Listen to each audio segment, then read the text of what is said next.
தந்தை, மகன், தூய ஆவியினுடைய அருளும் ஆசீரும் ஒருவரோடும் நிறைவாக இருப்பதாக. இன்றைய இந்த நாளிலே மனம் தளர்ந்து போன, மனம் சோர்ந்து போன எங்களுக்கு ஆண்டவர் உறுதியை தருகின்றார், மனத்தெம்பை தருகின்றார். அவருடைய வார்த்தைகளால் எங்களை உறுதிப்படுத்துகின்றார். நீங்கள் தலை நிமிர்ந்து நில்லுங்கள், உங்கள் மீட்பு நெருங்கி வருகின்றது. எங்களை தலை நிமிர்ந்து நிற்கும்படி ஆண்டவராகிய கிறிஸ்து எங்களுக்கு சொல்லுகின்றார். நாங்கள் மன நிம்மதி இழந்து போய் சோகத்திலே மூழ்கி போகின்றோம், மன உறுதியற்றவர்களாக இருக்கின்றோம், மன சோர்ந்த நிலையிலே நாங்கள் வாழ்ந்து கொண்டிருக்கின்றோம், எதிர்பார்ப்பில்லாமல் நாங்கள் வாழ்ந்து கொண்டிருக்கின்றோம்.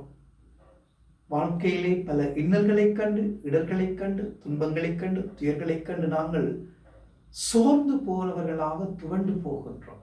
இந்த நிலையில்தான் ஆண்டவர் சொல்லுகிறார், தலை நிமிர்ந்து நில்லுங்கள். நாங்கள் இன்னொரு சொற்ப நாட்களுக்குள், நாங்கள் திருவருகை காலத்துக்குள் நாங்கள் காலடி பதிக்க இருக்கின்றோம். அந்த வாரத்திலிருந்து நாங்கள் மீட்பராய் கிறிஸ்துவுடைய வருகைக்காக எங்களை நாங்கள் ஆயத்தம் செய்ய இருக்கின்றோம். ஆயத்தத்தோடு கிறிஸ்துடைய பிறப்பை நாங்கள் அன்பிப்பவர்களாக நாங்கள் செல்ல போகின்றோம். இந்த நிலையிலே மீட்பராகிய கிறிஸ்து எங்களை ஆட்கொள்ள வருகின்றார்.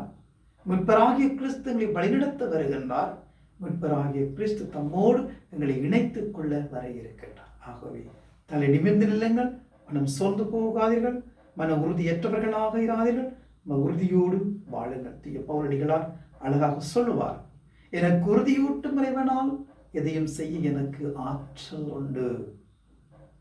ஆண்டவர் உறுதியை தருகின்றார். அவருடைய ஆற்றலிலே நாங்கள் நிலை பெற்றவர்களாக வாழ இந்த நாளுக்குள் காலடி பதிப்போம். அன்னை மரி மூலமாக ஆண்டவருடைய வழியிலே செல்லுவோம். எல்லாம் வல்ல இறைவன் தந்தை, மகன், தூய ஆவியின் அனைவரையும் நிறைவாக ஆசீர்வதிப்பாராக.